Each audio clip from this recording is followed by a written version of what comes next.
The common laws were built basically on Judeo-Christian principles. But now there seems to be a move to turn totally away from Christian principles, to deny even the relevance of Christianity, the relevance of God. And so once a society does that, the consequences will be swift. Hello guys, we're rolling into another episode of Conversations with me, Manuel. Today I'm very excited to have someone that I've wanted to have here for a long time. Finally, I'm having him with me. That's Olufemi Oguntokun. He's a lawyer and a host of On the Lord's Side, a radio program that seeks to engage the culture with the mind of Christ. Mr. Olufemi, thanks for joining me. Thank you so much. Thank you very much, Manuel. Thanks for having me on your program. It's a pleasure. Same. I believe we've been just having a brief introduction before now. So can you just let the audience really know who you are? I know I've given just a brief background of you, but a more elaborate one, please. A more elaborate one. Well, the name is Olufemi Oguntokun. I'm a lawyer by profession. Currently, I run the Gospel Best Radio. The Gospel Best Radio is an internet radio set up to engage the contemporary culture with the mind of Christ. So it's a Christian talk radio on the internet. And as you rightly mentioned, I have this regular podcast on the Lord's Side. On every episode of On the Lord's Side, we identify a topical issue in the news, in politics, or in the culture, and we ask ourselves whether the angles to that topical issue align with the mind of Christ. So basically what we do generally at Gospel Best Radio and on that podcast on the Lord's Side is to propagate the Christian worldview, to place it side by side with the culture, with politics, and with the news. All right, before we get in depth into that, I just want to know, are you also practicing law or have you left that? Yes, I practice fully. I've been practicing since 2002. So I practice fully. That's how I earn a living. So Gospel Best Radio is a passion or a Christian ministry, if you call it that. But I practice fully. Okay, so what for the audience, what side of the law do you major in? Okay, so we basically do documentation and we advise on transactions. So commercial transactions and documentation, that's our forte. So how was that, also I believe you want to, in a sense, be a Christian lawyer as you're also engaging the mind of Christ in terms of politics and all that. So how do you have that balance as a lawyer and a Christian? Because I mean, growing up, we always had this notion that all lawyers are liars, and so we're advised to stay away from the lawyers. So you say that's a question every lawyer dreads when he's invited to be interviewed. How can you be a Christian and be a lawyer? Well, I usually take it as a joke, like the person asking is just trying to humor lawyers. Of course, maybe that's what I'm also doing now. Exactly. Of course, we all know there is nothing incompatible with the practice of law and the Christian faith. Mm-hmm. As with all professions, there are opportunities to do what is wrong, to do what is unchristian, to do what is ungodly. But very clearly, one can be a good Christian and be a good lawyer as well. I mean, it boils down always to the choices that one decides to make. I mean, it's interesting just thinking of that, reminded again that, I believe as a Christian, we realize that God is the ultimate lawgiver in that sense. And so having that also at the back of our minds will also help one who is a lawyer and a Christian in that sense. Exactly. Because if you now look at public law and a lawyer's engagement with public law, then in fact, I would say that going down that lane then brings up what we try to do on our podcast on the Lord's Side. But when we engage with the culture, we engage with news or politics, inevitably we're engaging with the legal system and the law, because there is a confluence, of course, of the legal system and the culture and politics and the news. So a Christian lawyer sets out believing that God is the ultimate lawgiver. And there is a course that most undergraduates take. I think it's a compulsory course in Nigerian universities for law students. It's called jurisprudence. It's like the philosophy of law. And there are different schools. When the question is posed, what makes a law valid? There are different schools. Some schools will say that, well, when the ultimate authority in a political setting gives validity to it, then it is valid. Others believe that it must conform with certain moral principles. Others believe that it must conform with certain generally accepted norms in society. But there are the Christian philosophers who believe that all laws derive their validity from God, such that there was a time in the past when the position was that a Christian has a duty not to obey a law that is incompatible with the law of God, right? Of course, I'm going to put a disclaimer.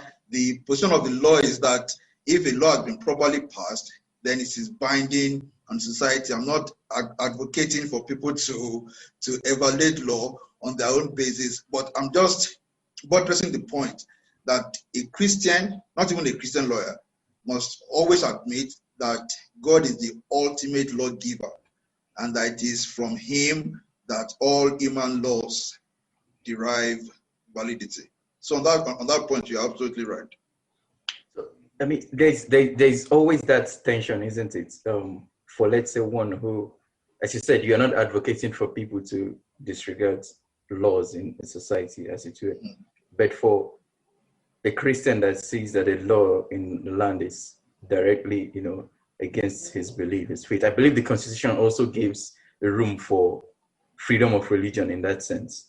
Absolutely. Of freedom of conscience. And let's say, okay, for instance, now I'm running to an example in America, which might not be okay for the Nigerian context, but I mean, this is probably proper. Let's look at the example where the baker in America, Yes. refuses to make a cake for a same-sex union because he believes that is actually not a union that his faith agrees with.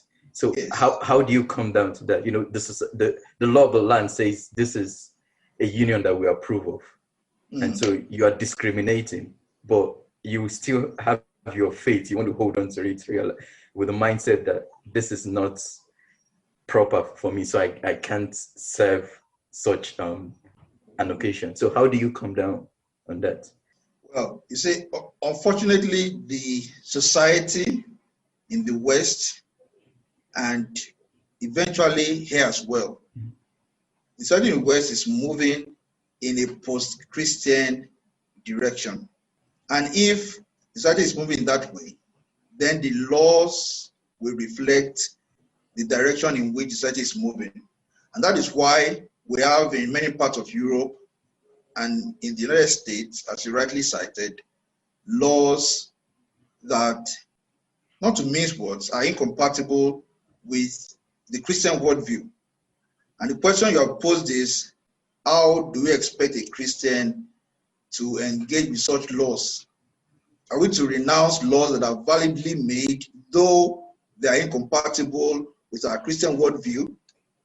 Now, that example of the Christian baker, which went all the way to the Supreme Court in the United States, is indeed a case in point. It's indeed a case in point. And we must salute the courage of that baker, who then said, look, I have my God-given talent to make cakes and to design cakes, and I choose not to apply those talents in a fashion that is incompatible with my faith. That was his position. And then the position from the other side, from the state, was that, look, if you reason that way, then you'll be discriminating against certain people, against a couple of same sex. But you see, we have to draw the line. It is very clear, and thank God for how the Supreme Court determined that matter, that is not a case of discrimination. It is actually a case of the freedom to exercise one's conscience and one's religion. Now, will there eventually be a conflict between discrimination laws and conscience rights? That's the crux of the matter. And that is the battle that Christians will have to fight very, very soon in the West and ultimately here. Because I always say this on my podcast, we cannot assume that things taking place in Canada or in the UK or in the US are isolated. I mean, it is impossible to isolate them anymore. We are all in the same boat, so to say, because we listen to the same news. We are all in the same Twitter sphere, right? And one idea, once it is legitimized anywhere in the world, will find its way everywhere in the world. And you see, younger people who listen to news, who consume movies and music, and who follow stars from the West, of course, we begin to question our own situation as well. And say, well, if in the West this is what my hero believes, why do we have a contrary belief here in Nigeria? So these ideas will find their ways here. But the duty, as we say it, those of us who are Christian, is to educate one another, to point out these incompatibilities, and to point out our duty to remain on the Lord's side, always, always. So you see, the eventual conflict will be between the freedom of religion and discrimination laws. Because those who push all these liberal policies, those who push them, the basis on which they push them is to say that people who do not identify as a Christian think that they should identify, deserve to be protected, deserve to be respected, deserve not to be discriminated against. And you see, nobody is against that. Nobody is against that. The core tenet of Christianity is love of God and love of neighbor. So there is no Christian who would proceed on the basis that one should discriminate against somebody who holds a contrary view. No Christian would say that. However, when there is a conflict between the right to freely express one's faith and the so-called right against discrimination, when there is a conflict, a Christian must not hesitate to stand for his faith. I mean, we can't deny the fact that most of these things are a battle of ideas and perspectives and worldviews, you might say. So ultimately, people who have a particular worldview will see things in a particular way, in a sense. But for us as Christians, we have the Christian worldview. And so it's important that we think in line with that. So what do you think are the basic tenets of the Christian worldview? Okay, the basic tenet of the Christian worldview, I would say that, and I think I mentioned it in passing, I think it was somewhere in Luke, maybe in Luke 10, but clearly when our Lord was asked for the two greatest commandments, and he mentioned it, the love of God followed by the love of neighbor. I would say those are the two greatest tenets, those are the tenets of the Christian faith. Love God with all your heart, and then love your neighbor as yourself. Love God with all your heart, love your neighbor as yourself. But see, when we now begin to break down those two commandments, we see that it covers everything. Because if you love God with all your heart, then his word, his commandments, his laws, then take precedence above all else. And that is why a Christian cannot, entertain laws that are incompatible with the scriptures, because he has a duty to love God with all his heart. And loving God means not just calling him Lord on the lips, but acknowledging him as Lord. Meaning he's the master, is the Lord who deserves to be respected, who deserves to be honored, whose word is law. So a Christian is called to regard the word of God as law, and then to love his neighbor as he loves himself. And there is nothing incompatible between those two: the love of God, the injunction to love